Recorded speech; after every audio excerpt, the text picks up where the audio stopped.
Hello दोस्तों, नमस्कार। स्वागत है आपका आज की इस वीडियो में। दोस्तों, बीएसएफ में आई नई भर्ती के बारे में आज की इस वीडियो में बात करेंगे। 10वीं 12वीं वालों के लिए बहुत अच्छा मौका है, आप इसमें ज़रूर फॉर्म भरिएगा। पोस्ट भले कम हो लेकिन फॉर्म आपको ज़रूर भरना है, ठीक है। तो इसके बारे में हम डिटेल में जानकारी देखेंगे। इसमें कितने पोस्ट है, कितने कौन कौन अप्लाई कर सकता है, किस कैटेगरी के लिए कितने पोस्ट है, ठीक है, देखते हैं। तो शुरू करते हैं आज का हमारा वीडियो। दोस्तों, देखते हैं बीएसएफ रिक्रूटमेंट 2024 जो आई हुई नई भर्ती के बारे में हम देखेंगे। इसमें क्या क्या मांगा गया है, इसमें आपको बताऊंगा कि किस ग्रुप की पोस्ट है, कितनी पोस्ट आई है, एडवर्टाइज नंबर आप देख सकते हो, सैलरी कितनी रखी गई है, जॉब लोकेशन क्या रहेगा, ऑल इंडिया, ठीक है। इसकी लास्ट डेट क्या रखी गई है, लास्ट डेट की 17 जून रखी गई है, ठीक। आगे चलते हैं। आगे देखोगे, सबसे पहले हम बात करेंगे सबसे पहले हम बात करते हैं इंपॉर्टेंट डेट्स की बात करेंगे। इंपॉर्टेंट डेट्स, इसकी फॉर्म भरने स्टार्ट कब से हो गया, तो 18/5 से हुआ था। लास्ट डेट क्या है, 17 जून है, ठीक। आपको ध्यान रखना है। एप्लीकेशन फ़ीस की अगर बात करते हैं तो एप्लीकेशन जैसे अंडर रिजर्व, ओबीसी और ईडब्ल्यूएस के लिए 100 रुपये लग रही है। ST SC फीमेल और एक्स सर्विसमैन के लिए कोई फीस नहीं लग रही है, ठीक है। और पेमेंट में ऑनलाइन करना है, ठीक। आगे देखते हैं इसके बारे में। अगला है एज लिमिट। एज लिमिट के बारे में जब हम चर्चा करते हैं, एज लिमिट क्या रखी गई है, तो आपको ध्यान रखना है सबसे ज़्यादा एज लिमिट में। क्योंकि इसमें अलग अलग ग्रुप की जो पोस्ट है उसमें अलग अलग एज रखी गई है। आप किस में एलिजिबल हो, किस में एलिजिबल नहीं हो, ये आपको ध्यान में रख के ही फॉर्म अप्लाई करना है, ठीक है। लेकिन उससे पहले मैं आपको ये भी बता दूं कि जो कैटेगरी वाले हैं उनको एज में छूट दी गई है, ठीक। वो भी आप इसको ध्यान से देखना। आप जो भी इसकी जो ऑफिशियल PDF है उसमें आपको इसकी डिटेल में जानकारी मिल जाएगी, ठीक। तो मैं आपको बता रहा था जैसे पैरामेडिकल स्टाफ की जो डिपार्टमेंट है, पैरामेडिकल डिपार्टमेंट के अंतर्गत आपको जो ग्रुप बी की पोस्ट है उसमें SI स्टाफ नर्स के लिए कितनी एज रखी गई है, 21 से 30 साल। जो पैरामेडिकल स्टाफ के अंदर ही ग्रुप C की पोस्ट है ASI लैब टेक्नीशियन की, तो 20 से 27 ईयर रखी गई है। और इसके अंदर ही ASI फिजियो के लिए रखी गई है 18 से 25 साल, ठीक है। इसमें 27, इसमें 25, ये ध्यान रखना है। उसके अंदर पैरामेडिकल स्टाफ के अंदर ही थी ग्रुप B की पोस्ट है SI व्हीकल मैकेनिक की, इसमें 30 साल एज रखी गई है, ठीक। ये आपको ध्यान में रखना है।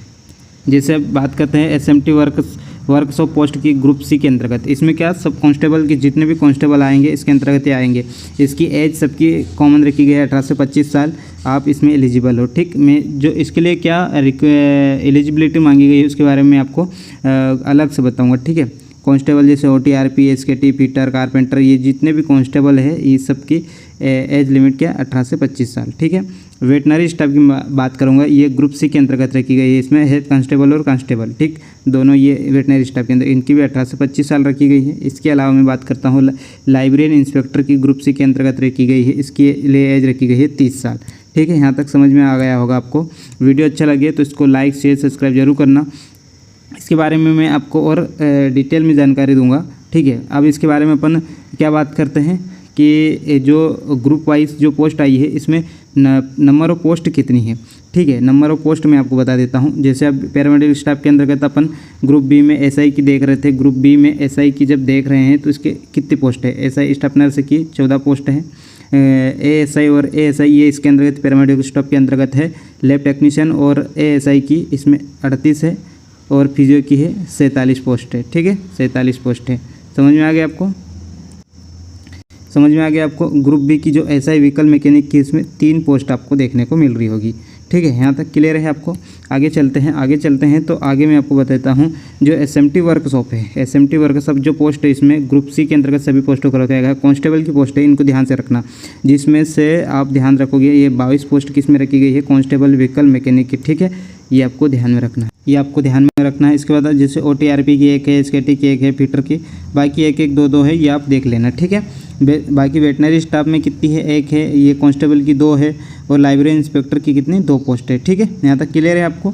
इस प्रकार टोटल पोस्ट अगर आप देखोगे तो टोटल पोस्ट आपको 141 टोटल पोस्ट देखने को मिलेगी।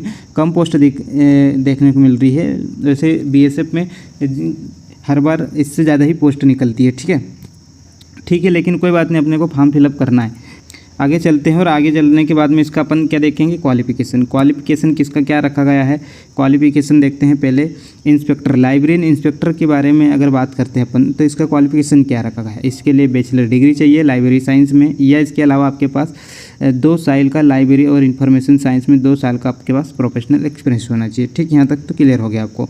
लेकिन इसके बाद में जैसे अगली पोस्ट है ऐसा स्टाफ नर्स, जो पैरामेडिकल स्टाफ नर्स की बात करते हैं, उसमें 10वीं 12वीं किस होना चाहिए उसकी, या फिर इसके साथ में या फिर क्या होना चाहिए, डिग्री या डिप्लोमा होना चाहिए जनरल नर्सिंग। ठीक है, इसके बाद में हम बात करते हैं ASI लैब टेक्नीशियन की। इसमें भी क्या रखा गया है, 10वीं 12वीं के साथ में क्या रखा गया है, साइंस, ठीक है, या diploma in medical laboratory technology में। ठीक, ये होना चाहिए। इसके अलावा ASI फिजियोथेरेपिस्ट की बात करते हैं तो अपने 10वीं 12वीं के साथ साइंस विद डिग्री या डिप्लोमा चाहिए फिजियोथेरेपी में। ठीक, ये है तो आप इसमें एलिजिबल हो।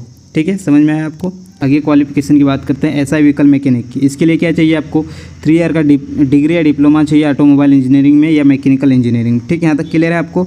इसके अलावा कांस्टेबल टेक्नीशियन के लिए क्या चाहिए, 10th पास के साथ में आप में ITI सर्टिफिकेट होना चाहिए या 3 ईयर का वर्क एक्सपीरियंस मांगा गया है। ठीक, ये है तो आप इसमें एलिजिबल हो। हेड कांस्टेबल वेटनरी के लिए क्या चाहिए, 12th क्लास पास आउट होना चाहिए और 1 ईयर का वेटनरी स्टॉक असिस्टेंट वाला कोर्स किया हुआ है तो आप इसमें एलिजिबल हो, या फिर आपको 1 साल का वर्क एक्सपीरियंस चाहिए। ठीक, कांस्टेबल के लिए कितना रखा गया है, ये 10th पास के साथ में क्या, 10th के साथ में 2 ईयर का एक्सपीरियंस इन हैंडलिंग एनिमल। ठीक, यहाँ तक क्लियर है। इसके बाद में और मैं आपको समझा देता हूँ कि इसकी सैलरी के बारे में आप सबको जानने की इच्छा होगी। सैलरी क्या रखी गई है, सैलरी अलग अलग पोस्ट के लिए अलग अलग रखी गई है। सैलरी आपको देखने को मिल जाएगी 21,000 से लगाकर 1,42,000 तक सैलरी रखी गई है। ठीक है, यहाँ तक क्लियर है आपको। आप इसका फॉर्म कैसे अप्लाई करना है, ये आप जैसे ऑनलाइन सेंटर पे जाओगे तो आपका फॉर्म अप्लाई हो जाएगा, लेकिन आपको फॉर्म ज़रूर भरना है। नई भर्तियों से रिलेटेड वीडियो पाने के लिए हमारे चैनल को लाइक शेयर सब्सक्राइब जरूर करें। तो मिलते हैं अगले वीडियो में, तब तक के लिए धन्यवाद।